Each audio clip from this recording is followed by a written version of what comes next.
افغانستان میں تیزی سے بدلتے ہوئے حالات یہ واضح کر رہے ہیں کہ طالبان ایک طویل عرصے کے لیے اقتدار میں واپس آئے ہیں۔ ایسے میں سیکیورٹی کے حوالے سے وسط اور جنوبی ایشیا کے ممالک کے خدشات بھی بڑھ گئے ہیں، اور خاص طور پر انڈیا کے لیے یہ صورتحال بڑے چیلنجز سے بھرپور نظر آتی ہے۔ انڈیا کے سامنے سب سے بڑا چیلنج یہ ہے کہ وہ طالبان کی حکمرانی کو باقاعدہ اور سرکاری سطح پر تسلیم کرے یا نہیں۔ اس حوالے سے رائے منقسم ہے۔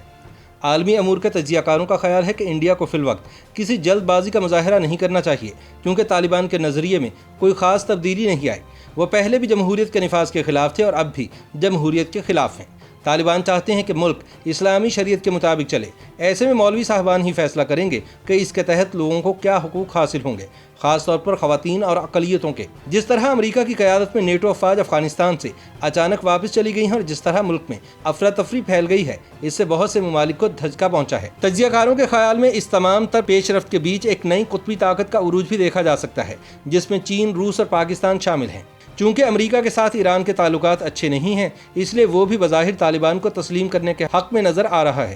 یہ بات بھی انڈیا کے لیے باعث تشویش ہو سکتی ہے۔ انڈیا کی قومی سلامتی کے سابق نائب مشیر ارون گپتا کا کہنا ہے کہ انڈیا کو صبر و تحمل سے کام لینا چاہیے جب تک کہ حالات واضح نہ ہو جائیں۔ ان کے مطابق انڈیا کو طالبان سے کچھ حاصل ہونے والا نہیں۔ گپتا کا کہنا ہے کہ طالبان کے اصل چہرے سے سب واقف ہیں۔ طالبان ابھی تک ایک اعلان کردہ شدت پسند گروپ ہے۔ انتہا پسندی اور بنیاد پرستی چیلنجز رہیں گے، کیونکہ سوچ ختم نہیں ہونے والی۔ طالبان کے اقتدار میں آنے سے جہادی سوچ کو مزید تقویت ملے گی، جس کے نتائج پوری دنیا دیکھ چکی ہے۔ یاد رہے کہ کابل میں اقتدار حاصل کرنے کے بعد طالبان نے کئی اعلانات کیے ہیں اور اپنا اعتدال پسند چہرہ دکھانے کی کوشش بھی کی ہے، لیکن اس کے ساتھ ہی افغانستان کے مختلف صوبوں میں طالبان جنگجوؤں کے مظالم کے واقعات کی رپورٹس بھی مل رہی ہیں۔ طالبان جنگجو گھر گھر تلاشی لے رہے ہیں اور سابق حکومت کے ساتھ کام کرنے والے عہدیداروں، سیاستدانوں کو بھی تلاش کر رہے ہیں جنہوں نے ماضی میں طالبان سے مقابلہ کیا تھا۔ وہ اب براہ راست ان کے نشانے پر آ گئے ہیں۔ دوسری جانب طالبان کا دعویٰ ہے کہ وہ انتقامی کارروائی نہیں کریں گے۔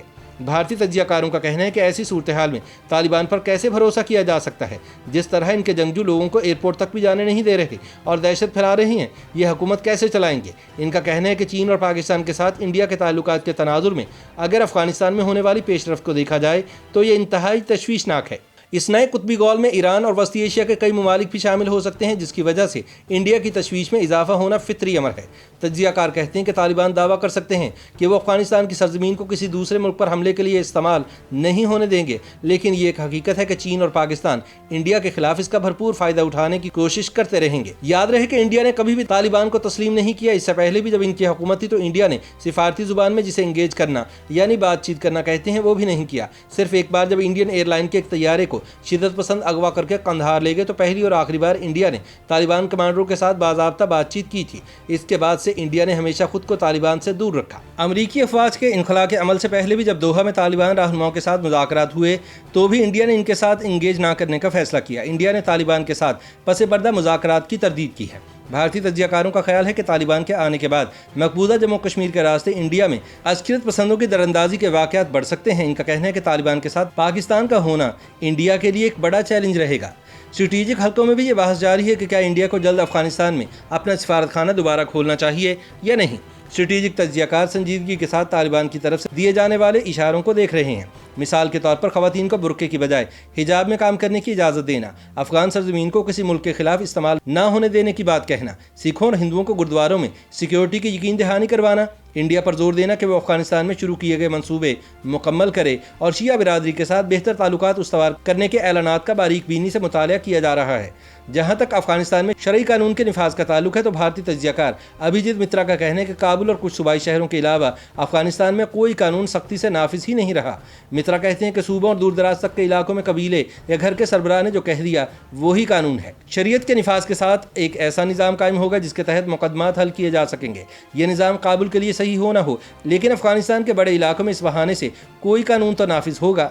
انہوں نے کہا کہ سچ ہے کہ پاکستان کی جانب سے تحفظ فراہم کیے جانے سے ہی طالبان مضبوط ہوئے ہیں، لیکن عام افغان کے جذبات پاکستان کے خلاف ہیں۔ انڈیا کو اس سے فائدہ اٹھانا چاہیے، کیونکہ طالبان بھی بڑی آبادی کے جذبات کے خلاف جانے کے متحمل نہیں ہو سکتے۔